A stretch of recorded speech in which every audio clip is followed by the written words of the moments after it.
North Korea में खाने की कमी से जूझ रहा, जिसे देखते हुए तानाशाह किम जोंग उन ने लोगों के लिए नया आदेश जारी किया। वहीं ताइवान ने चीन को साफ लहजे में चेताया है, लोकतंत्र और आज़ादी कोई अपराध नहीं, हम हांगकांग का समर्थन करते रहेंगे। इसके अलावा अमेरिका के कोलोराडो के जंगल में फैली आग की वजह से 1000 मकान जलकर खाक हो गए। 2022 में उत्तर कोरिया के तानाशाह किम जोंग उन का मुख्य लक्ष्य आर्थिक विकास रहेगा। इसके साथ ही उन्होंने लोगों से कम खाना खाने को कहा। उधर कोरिया की सरकारी मीडिया के मुताबिक कोरिया वर्कर्स पार्टी की बैठक में किम जोंग उन ने इस बारे में जानकारी दी। किम ने कहा, अब देश में फैक्ट्रियां लगाने पर काम होगा और लोगों के जीवन में सुधार लाया जाएगा। पॉप फ्रांसिस ने नए साल के संबोधन में महिलाओं का अपमान ईश्वर का अपमान बताया। पॉप ने उन लोगों से दुनिया में शांति स्थापित करने का भी आह्वान किया। वेटिकन में दिए अपने संबोधन में पॉप ने कहा, हमें शांति की जरूरत है।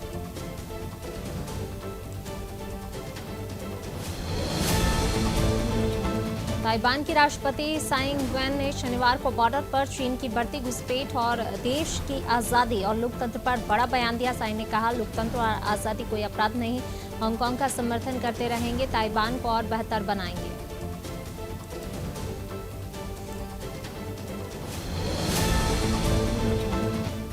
साई इंग-वेन ताइवान को एक संप्रभु देश के तौर पर देखती है। उनका मानना है ताइवान वन चाइना का हिस्सा नहीं है। चीन उनके इस रवैये को लेकर नाराज रहता है। वर्ष 2016 में जब से वह सत्ता में आई हैं, चीन ताइवान से बातचीत करने से इनकार करता रहा है। चीन ने इस द्वीप पर आर्थिक, सैनिक और कूटनीतिक दबाव भी बढ़ा दिया है। इंग्लैंड के हॉस्पिटल में एडमिट होने वाले 85% ओमिक्रॉन संक्रमितों को बूस्टर डोज नहीं मिला है। डेली मेल की रिपोर्ट के मुताबिक यूके हेल्थ प्रोटेक्शन एजेंसी ने रिपोर्ट में बताया, देश के हॉस्पिटल में फिलहाल 815 मरीज ओमिक्रॉन संक्रमित एडमिट हैं। इनमें से 608 ऐसे हैं जिन्हें बूस्टर डोज नहीं मिला। रिपोर्ट के मुताबिक बूस्टर डोज अमेरिका के कोलोराडो के जंगल में फैली आग की वजह से 1000 मकान जलकर खाक हो गए। लुइसविले और सुपीरियर शहर में करीब 30,000 लोगों को घर छोड़ने के लिए कहा गया। आग की वजह से घरों के साथ एक शॉपिंग कॉम्प्लेक्स और होटल भी जल गया। कुल मिलाकर 6000 एकड़ जमीन जल। पाकिस्तान में 2021 में आतंकवादी हमलों में 56% की बढ़ोतरी हुई। इस्लामाबाद के थिंक टैंक की रिपोर्ट में ये बात सामने आई। रिपोर्ट के मुताबिक 2021 में आतंकवादियों ने 294 हमले किए, जिनमें 388 लोगों की मौत हुई और 606 लोग घायल हुए हैं। भारत ने रूस में बने ताकतवर एयर डिफेंस सिस्टम S-400 की तैनाती की तैयारी शुरू कर दी है। दुनिया के सबसे एडवांस एयर डिफेंस सिस्टम की पहली खेप में मिले सिस्टम को इंडियन एयरफोर्स अगले महीने पंजाब के एक एयरबेस पर तैनात करेगी। यहां से चीन और पाकिस्तान की सीमा पर किसी भी नापाक कोशिश को नाकाम किया जा सकेगा। सैन्य अधिकारियों ने शनिवार को जानकारी देते हुए कहा, मिसाइल सिस्टम की तैनाती की प्रक्रिया शुरू हो गई है। इसे पूरा करने में कम से कम 6 सप्ताह और लगेंगे।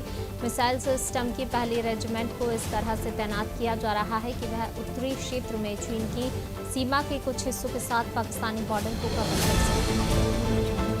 दुनिया के सबसे आधुनिक एयर डिफेंस सिस्टम माने जाने वाले S-400 से हवा में भारत की ताकत अवध हो जाएगी। ये सिस्टम 400 किलोमीटर की रेंज में दुश्मन की मिसाइल, ड्रोन, एयरक्राफ्ट पर हवा में भी हमला कर उसे नष्ट कर सकता है।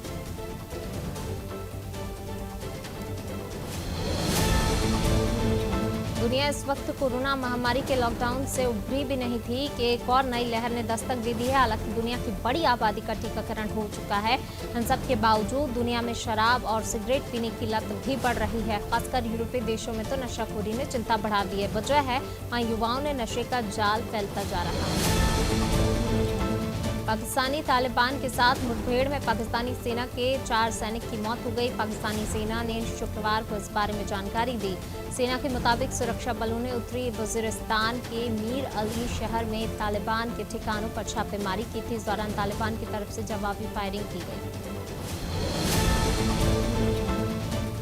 नवंबर में पाकिस्तान सरकार और तहरीक तालिबान पाकिस्तान ने 1 महीने के सीज़फायर का ऐलान किया था। पाक सरकार की तरफ से TTP के लड़ाकों को छोड़ने की बात भी कही गई थी। हालांकि जब इमरान सरकार ने वादा पूरा नहीं किया तो TTP ने एक तरफा सीज़फायर तोड़कर पाकिस्तान के सिपाहियों को मारना शुरू कर दिया। कोरोना की दुनिया में अब रोज 15 लाख केस से ज्यादा सामने आने लगे। इस बीच डेल्टा के मुकाबले नए वेरिएंट ओमिक्रॉन कम को घातक देख अमेरिका, आयरलैंड, ऑस्ट्रेलिया, स्पेन, पुर्तगाल, ग्रीस समेत 6 देशों ने कोरोना आइसोलेशन नियमों में नरमी कर दी है। अमेरिका में अब बिना लक्षण वाले संक्रमितों को 5 दिन आइसोलेशन में रहना होगा। अमेरिका में आइसोलेशन की अवधि घटाए जाने के अब संपर्क में आए लोगों को 5 दिनों तक मास्क पहनना जरूरी है। आइसोलेशन में ढील दिए जाने के फैसले का वहां की नर्सों ने विरोध शुरू कर दिया। उनका कहना है इससे कोरोना तो फैलेगा ही, हमारी मुसीबतें भी बढ़ेंगी। वैज्ञानिकों ने कहा इससे कोरोना महामारी तेजी से फैलेगी और अस्पतालों का बोझ बढ़ेगा। ओमिक्रॉन से ऑस्ट्रेलिया में टेस्टिंग सेंटर्स पर कतारें लग रही हैं। 7 दिनों में 18 लाख से ज्यादा लोगों ने टेस्ट कराए। इतने टेस्ट की प्रोसेसिंग के लिए ना तो पर्याप्त स्टाफ है और ना ही संसाधन। इस कारण टेस्ट रिपोर्ट 1 हफ्ते तक देरी से मिल रही है। मेडिकल एसोसिएशन के अध्यक्ष उमर खुर्शीद ने आइसोलेशन में नरमी से खतरा कई गुना बढ़ जाएगा। अमेरिका के वेस्ट वर्जीनिया प्रांत में दुनिया के 9वें सबसे अमीर उद्योगपति वॉरेन बफेट से जुड़ी स्टील कंपनी के 450 कर्मचारी पिछले कुछ महीनों से वेतन वृद्धि और अन्य मांगों को लेकर हड़ताल पर हैं।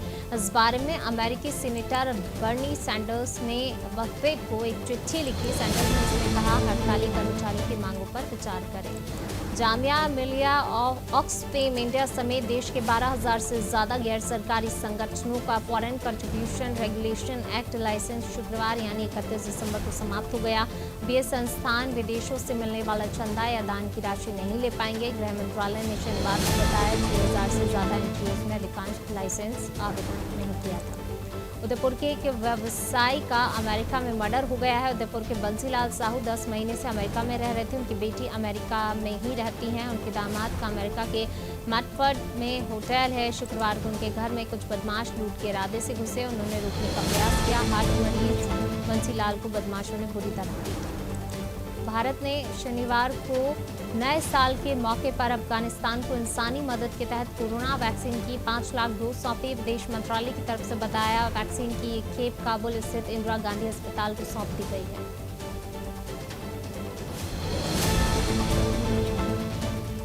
ओमिक्रॉन संक्रमण की तेज रफ्तार के चलते अमेरिका में हालात बिगड़ रहे हैं। यहाँ मामलों में बढ़ोतरी दर्ज की जा रही है। महामारी की शुरुआत से अब तक पहली बार अमेरिका में एक हफ्ते में 20 लाख से ज्यादा मामले मिले।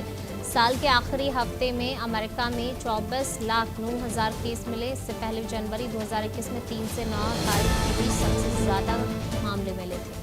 कोरोना और अब इसके नए वेरिएंट ओमिक्रॉन का खतरा बढ़ता जा रहा है। नए साल के जश्न पर भी इसका असर देखा गया। वेटिकन सिटी में नए साल पर होने वाला जश्न पोप फ्रांसिस ने रद्द कर दिया। वेटिकन के सेंट पीटर्स स्क्वायर पर नए साल का जश्न पोप फ्रांसिस ने इसलिए रद्द किया क्योंकि हर साल इस मौके पर हजारों लोग जुटते हैं। देश में 3 जनवरी से शुरू होने वाले 15 से 18 उम्र वालों के वैक्सीनेशन के लिए रजिस्ट्रेशन शनिवार से शुरू हो गया। कोविन ऐप के आंकड़ों के मुताबिक पहले दिन रात 11 बजे तक 3,15,000 बच्चों ने वैक्सीनेशन के लिए स्लॉट की बुकिंग की। बता दें देश भर में इस एज ग्रुप के करीब 10 करोड़ बच्चों को वैक्सीन दी जाएगी। स्वास्थ्य मंत्रालय के अनुसार 15 से 18 साल की उम्र के बच्चों को केवल भारत बायोटेक की कोवैक्सीन ही लगाई जाएगी। कोविन प्लेटफॉर्म के चीफ डॉक्टर RS शर्मा ने बताया कि 10वीं का आई कार्ड भी रजिस्ट्रेशन के लिए आइडेंटिटी प्रूफ माना जाएगा। ऐसा इसलिए क्योंकि कुछ स्टूडेंट्स के पास आधार कार्ड या फिर कोई दूसरा पहचान पत्र नहीं होगा। अयोध्या में बन रहे श्री राम जन्मभूमि मंदिर को और भव्य बनाने के लिए परकोटे, महराब और शिखरों की डिजाइन में श्रृंगारिक फेरबदल किया जा रहा है। इसके तहत मंदिर की खिड़कियों और झरोखों को नया कलेवर दिया जाएगा। मंदिर में राजस्थानी शैली के महलों की झलक दिखेगी। परकोटे की डिजाइन भी ज्यादा अच्छी होगी। कोरोना की वजह से 2 साल से स्थगित हो रही जनगणना को अब 2031 तक टालने की तैयारी कर ली गई है। सूत्र बता रहे हैं इस बारे में केंद्र सरकार आने वाले दिनों में घोषणा करेगी। दरअसल कोरोना के खिलाफ जारी टीकाकरण की वजह से केंद्र सरकार को टीका लगाने वाले 84 करोड़ 67 लाख दर्शकों की सटीक जानकारी मिल चुकी है। हरियाणा में भिवानी जिले के तोशा में शनिवार सुबह पहाड़ दरकने वाली जगह को NDRF की टीम ने रात 10:30 बजे तक ह्यूमन सर्च मशीनों और स्निफर डॉग की मदद से चेक किया। सर्च में कहीं किसी जिंदा इंसान के दबे होने के संकेत नहीं मिले। इसके साथ ही स्पष्ट हो गया कि हादसे के 14 घंटे बाद रात 10:30 बजे अगर कोई मलबे में दबा है, जिंदा बचने की उम्मीद अब नहीं है। भारतीय मौसम विभाग ने दिल्ली समेत 8 राज्यों में शीतलहर की चेतावनी जारी की। दिल्ली, पंजाब, हरियाणा, चंडीगढ़, पश्चिमी उत्तर प्रदेश और राजस्थान में अगले 2 दिनों के दौरान और अगले 24 घंटे के दौरान जम्मू कश्मीर और हिमाचल प्रदेश में अलग अलग इलाकों में शीतलहर की आशंका है।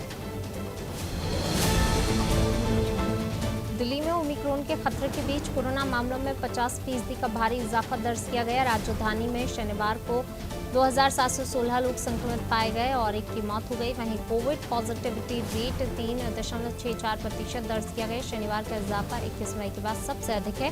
इस दिन 4.76% पॉजिटिविटी रेट दर्ज की गई।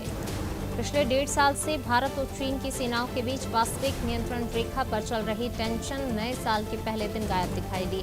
भारतीय सेना ने बताया, भारतीय जवानों और चीन की पीपल्स लिबरेशन आर्मी के सैनिकों ने इस साल के पहले दिन एलएसी पर अलग अलग जगह एक दूसरे को नए साल के आगमन की बधाई दी।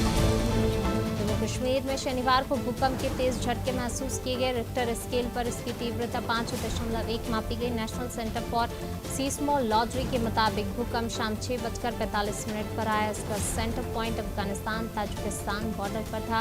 अब तक इस भूकंप में जान माल के नुकसान की कोई खबर नहीं। Directorate general of GST intelligence ने टैक्स चोरी को लेकर क्रिप्टोकरेंसी एक्सचेंज सर्विस प्रोवाइडर्स पर बड़ी कार्रवाई की है। मीडिया रिपोर्ट्स के मुताबिक डीजीसीआई ने क्रिप्टोकरेंसी एक्सचेंज समेत देश भर के प्रमुख क्रिप्टोकरेंसी एक्सचेंज सर्विस प्रोवाइडर्स के दफ्तरों पर छापे मारे।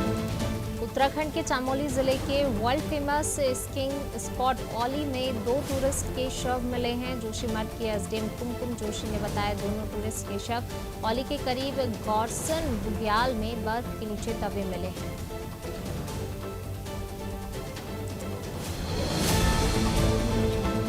कश्मीर में आतंकियों के साथ मुठभेड़ का सिलसिला साल के पहले दिन भी जारी रहा। जम्मू कश्मीर पुलिस ने शनिवार को बताया कि कुपवाड़ा के जुमागुंड एरिया में आतंकियों के साथ मुठभेड़ हुई। मुठभेड़ के दौरान एक आतंकी मार दिया गया, जिसकी पहचान की जा रही है।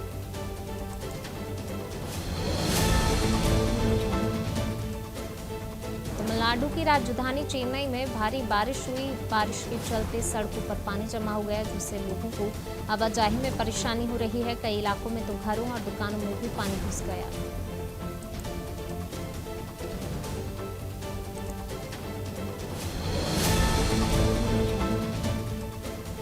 हरियाणा सरकार ने कोरोना के बढ़ते केसों और इसके ओमिक्रॉन वेरिएंट के मद्देनजर प्रदेश में सभी निजी और सरकारी school, college, ITI, coaching centre, anganwadi, क्रैच 12 जनवरी तक बंद कर दिए हैं। साथ ही शादी समारोह और अन्य कार्यक्रमों में भी लोगों के शामिल होने की संख्या सीमित कर दी है। छतरपुर में पुलिस अधीक्षक द्वारा संपत्ति संबंधी अपराधियों के विरुद्ध अभियान चलाया जा रहा है। इसके तहत बंशिया थाना प्रभारी ने एक चोरी के आरोपी को दबोच लिया। साथ ही आरोपी के पास से चोरी किए गए मोटर पंप बरामद किया। आरोपी पर 1000 रुपए का इनाम भी घोषित था। फिलहाल पुलिस ने आरोपी को गिरफ्तार कर जेल नगर में बंद कर दिया। गाडरवारा के काबरा मेमोरियल पब्लिक स्कूल में लोकसभा का आयोजन हुआ। इस दौरान छात्रों ने भारत की संसद सत्रों से अवगत कराया गया। पिछले दिनों भारत की संसद में जो करंट के मुद्दे उठे, वही मुद्दे छात्रोों ने अपने सत्र में उठाए। बच्चों ने सत्र में कृषि कानून, महिला उत्पीड़न जैसे मुद्दे पर बात की। साथ ही लोकसभा अध्यक्ष के माध्यम से विपक्ष के सांसदों ने सत्ता पक्ष पर प्रहार किए। मध्य प्रदेश में आशा कार्यकर्ताओं ने राज्यसभा सदस्य कैलाश सोनी को सीएम के नाम ज्ञापन सौंपा। प्रदेश की आशा और सहयोगी राज्य सरकार से वेतन वृद्धि की मांग कर रहे हैं। ज्ञापन सौंपते समय आशा कर्मियों ने राज्यसभा सदस्य को अपनी पीड़ा सुनाई। उन्होंने कहा, केंद्र सरकार द्वारा दिए जा रहे 2000 रुपए में वे अपनी जिंदगी चलाने के लिए विवश हैं। पावर लिफ्टिंग में भारत का परचम फहराने वाली ईशा सिंह का मुरैना आगमन पर जोरदार स्वागत किया गया। तुर्की के इस्तांबुल शहर में देश के लिए 4 रजत पदक जीतने वाली मुरैना की इस बेटी के स्वागत के लिए पूरा शहर उमड़ पड़ा। जहां जहां से वह गुजरी, लोगों ने खूब बरसाकर और उनका सम्मान किया। हरदा के पूर्व विधायक डॉक्टर आर के दोगने ने कलेक्टर संजय गुप्ता से अवैध रेत खनन के खिलाफ कार्रवाई की मांग की। पूर्व विधायक दोगने ने कहा कि रेत ठेकेदार नर्मदा नदी के घाटों से पोकलेन मशीन और जेसीबी से रेत निकाल रहे हैं, जो कि एनजीटी के नियमों के खिलाफ है। साथ ही कहा कि अगर कार्रवाई नहीं हुई तो ग्रामीणों के साथ जाकर रेत माफियाओं को पकड़कर प्रशासन को सौंप देंगे। हमर सम्मान अभियान के अंतर्गत बालाघाट जिले के आदिवासी बाहुल्य क्षेत्र परसवाड़ा में प्रतियोगी परीक्षाओं की युवा तैयारी कर रहे हैं। युवाओं के लिए प्रशासनिक स्तर पर नए साल के पहले दिन निःशुल्क कोचिंग क्लासेस शुरू की गई। कलेक्टर डॉक्टर गिरीश कुमार मिश्रा के मार्गदर्शन में क्लासेस शुरू की गई। नए साल के पहले दिन भिंड जिले के मंशपूर्ण हनुमान मंदिर में आस्था का सैलाब देखने को मिला। नववर्ष के मौके पर हजारों की संख्या में श्रद्धालु मंदिर पहुंचे और हनुमान जी के दर्शन कर पूजा अर्चना की। कोरोना की तीसरी लहर को देखते हुए कोविड गाइडलाइन का पालन भी कराया गया। नववर्ष और शनिवार का एक साथ संयोग होने के कारण आमतौर से ज्यादा भक्तों की भीड़ जुटी। नए साल पर ऐतिहासिक नगरी चंदेरी की प्राकृतिक सुंदरता देखने और दार्शनिक स्थलों में भ्रमण करने के लिए सैलानी आए। कोविड-19 की तीसरी लहर ओमिक्रॉन के बढ़ते प्रकोप को देखते हुए प्रशासन ने आने जाने वाले सैलानियों से मास्क लगाने की अपील की। सैलानियों को आने जाने में किसी प्रकार की कोई परेशानी न हो, इसलिए जगह जगह पार्किंग व्यवस्था की गई। जीआरपी की स्थापना 1 जनवरी 1867 को हुई। नरसिंहपुर के काडरवारा में जीआरपी ने 155वां स्थापना दिवस मनाया। इसके साथ ही जीआरपी ने रेल यात्री सुरक्षा सप्ताह का भी शुभारंभ किया, जिसके तहत ट्रेन में यात्रा करने वाले यात्रियों को सावधानी बरतने की समझाइश दी गई। महाराष्ट्र में बंधक बनाए गए छत्तीसगढ़ के 13 ग्रामीण श्रमिकों की अंततः घर वापसी हो गई। इन श्रमिकों में स्त्री पुरुष दोनों शामिल हैं। इन श्रमिकों को महाराष्ट्र के सतारा में एक शक्कर कारखाने में बंधक बना लिया गया था। बंधक श्रमिकों के परिजनों ने रायगढ़ कलेक्टर, पुलिस अधीक्षक और श्रम विभाग में आवेदन देकर उनकी मुक्ति की मांग की। राज्य और केंद्र सरकार की ओर से मजदूरों के लिए कई योजनाएं चलाई जा रही हैं। औद्योगिक नगरी पीथमपुर में दिहाड़ी मजदूर को योजनाओं की जानकारी देने श्रम विभाग ने अनूठी पहल की। सरकार की मंशा अनुसार मजदूरों को योजनाओं का लाभ मिल सके, जिसको लेकर अधिकारी मजदूरों के पास पहुंचे और उन्हें योजनाओं के बारे में जानकारी दी। कुशीनगर अपर पुलिस अधीक्षक के निर्देशन पर आगामी चुनाव को देखते हुए अवैध शराब की बिक्री और परिवहन के खिलाफ अभियान चलाया जा रहा है, जिसके तहत हनुमानगंज पुलिस ने वाहन चेकिंग के दौरान 2 शराब तस्करों को गिरफ्तार किया। आरोपियों के पास से 21 पेटी अवैध शराब जब्त की गई है। महोबा में गुलाबी गैंग की बुंदेलखंड कमांडर ने नववर्ष पर वार्षिक सम्मेलन आयोजित कर गैंग की करीब 1000 महिलाओं को कंबल वितरित किए। साथ ही जीएसटी को लेकर पीएम पर तंज कसा। वहीं कंबल पाकर महिलाएं काफी खुश नजर आईं।